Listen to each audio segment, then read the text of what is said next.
கட்சி அவங்களை இங்க பிரச்சனை பண்றதுக்காக உள்ள இறக்கி விட்டுருக்காங்க சார். நம்ம பசங்களுக்கு எதுவும் ஆகாம பாத்துக்கோங்க சார்.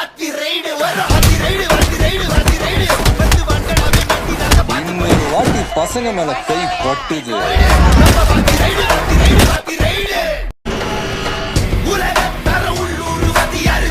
50-60 கட்சி அவங்களை இங்க பிரச்சனை பண்றதுக்காக உள்ள இறக்கி விட்டுருக்காங்க சார்.